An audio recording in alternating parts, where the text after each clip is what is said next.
एक बार एक औरत बहुत ज्यादा भजन सिमरन करना सेवा करती थी। किसी को कभी गलत ना बोलना, सबसे प्रेम से मिलकर रहना उसकी आदत बन चुकी थी। वो सिर्फ एक चीज से दुखी थी कि उसका पति उसको रोज किसी न किसी बात पर लड़ाई झगड़ा करता ही रहता था और मारता भी था। एक बार उस आदमी ने उसे इतना मारा कि उसकी हड्डी पसलियां टूट गई। लेकिन उस आदमी का रोज का काम था झगड़ा करना, उसको मारना।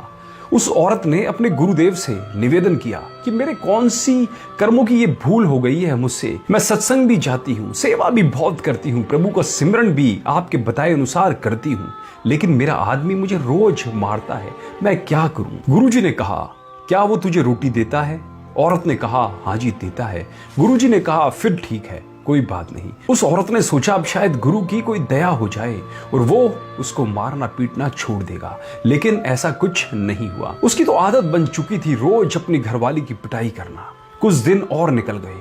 उसने फिर गुरुजी से कहा कि मेरा आदमी मुझे रोज पीटता है, मेरा कसूर क्या है? गुरुजी ने फिर कहा, क्या वो तुम्हें रोटी देता है? उस औरत ने कहा, हाँ जी देता है। तो गुरुजी ने कहा, फिर ठीक है, तुम अपने घर जाओ। वह औरत बहुत निराश हुई कि गुरुजी ने कहा ठीक है। वो औरत घर आ गई, लेकिन उसके पति का स्वभाव वैसे का वैसा ही रहा, रोज उससे लड़ाई झगड़ा करना। वो औरत बहुत तंग आ गई। वो औरत साल भर बाद फिर गुरुजी के पास गई कि वो मुझे अभी भी मारता है, मेरे हाथ की हड्डी उसने तोड़ दी, मेरा कसूर क्या है? मैं सेवा भी करती हूँ, सिमरन भी करती हूँ, फिर मेरा कसूर क्या है? आखिर फिर भी मुझे जिंदगी में सुख क्यों नहीं मिल रहा है? गुरुजी महाराज ने फिर कहा, वो तुझे रोटी तो देता है ना? उसने कहा, हाँ जी देता है। गुरुजी ने कहा, फिर ठीक है। इस बार वह औरत जोर जोर से रोने लगी और बोले कि गुरुजी मुझे मेरा कसूर तो बता दो, मैंने कभी किसी के साथ बुरा नहीं किया, फिर मेरे साथ ऐसा क्यों हो रहा है? गुरुजी कुछ देर शांत हुए और फिर बोले, तेरे घरवाला पिछले जन्म में तेरा बेटा था, तू उसकी सौतेली माँ थी, तू रोज उसे सुबह शाम मारती रहती थी और उसको कई कई दिनों तक भूखा रखती थी। शुक्र मना कि वो इस जन्म में तुझे रोटी तो दे रहा है।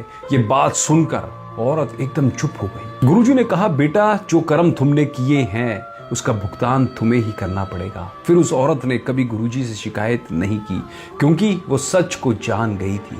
इसलिए हमें भी किसी का बुरा कभी भी नहीं करना चाहिए, सबसे प्रेम प्यार के साथ रहना चाहिए। हमारी जिंदगी में जो कुछ भी हो रहा है सब हमारे कर्मों का लेखा जोखा है, जिसका हिसाब किताब एक ना एक दिन हमें देना ही पड़ेगा।